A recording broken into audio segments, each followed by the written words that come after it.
सुखदेव जी वर्णन करते हैं कि एक दिन भगवान श्री कृष्ण उद्धव के साथ यमुना में स्नान करने गए। कई भाव हैं, अलग अलग ग्रंथों में अलग अलग भाव प्रकट किए हैं, किंतु एक ग्रंथ ये भाव प्रकट करता है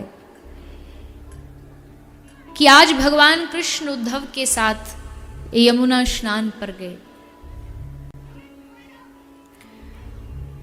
और स्नान करते समय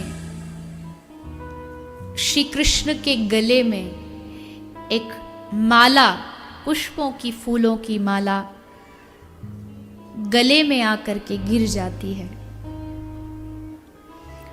और जैसे ही श्री कृष्ण के गले में वो माला पहुंचती है और उस माला का स्पर्श श्री कृष्ण को होता है, स्पर्श होते ही श्री कृष्ण की आंखें डबडबा जाती है, आंखें भीग जाती हैं, क्योंकि वो माला किसी और की नहीं, वो माला स्वयं श्री राधा रानी की गले की, कंठ की माला थी। जब गोपियों ने देखा कि राधा रानी से श्री कृष्ण का विरह अब सहन नहीं होता है, तो गोपियों ने राधा रानी से प्रार्थना की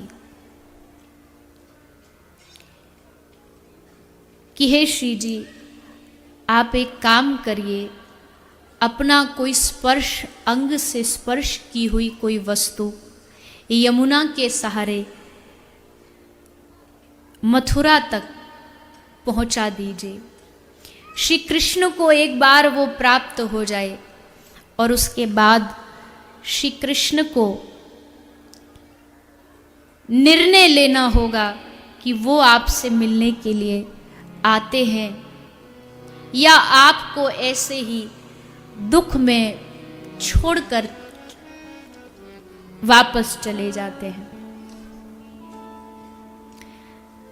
वही माला जब मथुरा पहुंची और मथुरा में श्री कृष्ण ने उस माला को स्पर्श किया तो आंखें भीगी। उद्धव ने पूछा, क्या हुआ? कृष्ण जगत पिता, जगत नियंता, जगदाधार, विश्व का सृजन पालन करने वाला भगवान रो रहा है। प्रभु, ये बात थोड़ी हमको जची नहीं। आपके मुख से वेद प्रगटे हैं। वेद कहता है कि संसार की मोह माया से दूर रहिए और आप रो रहे हैं। क्यों? क्या कारण है? कौन कारण है आपके इस अश्रु का? श्री कृष्ण ने उद्धव को कहा, उद्धव, मेरी आंखें इसलिए भीग गई है क्योंकि मुझे कभी कभी ये एहसास होता है कि मैंने उन निर्मल मन वाले ब्रजवासियों को धोखा दिया है। वो ब्रजवासी बहुत पढ़े लिखे नहीं थे, पर मैं उनसे एक वादा करके आ गया कि तुम सब परेशान न होना, चिंता न करना, मैं कृष्ण वादा करता हूं, मैं परसों तक वापस आ जाऊंगा। आज उद्धव कभी कभी मेरा हृदय मुझे एकांत में बड़ा परेशान करता है कि मैं उन ब्रजवासियों को क्या कहूं, क्या सांत्वना दूं और कैसे जाकर के अपना मुख उन्हें दिखाऊं।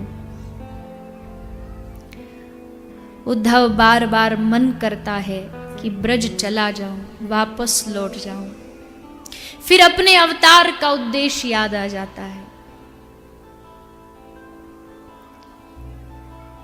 उद्धव ने आज भगवान की वेदना को अपना समझा और कहा, हे प्रभु, आप बिल्कुल भी चिंता मत करिए, आप अपना संदेश मुझे दे दीजिए, मैं उस संदेश को ब्रज तक पहुंचाने का कार्य मेरा है, ये जिम्मेदारी मेरी है।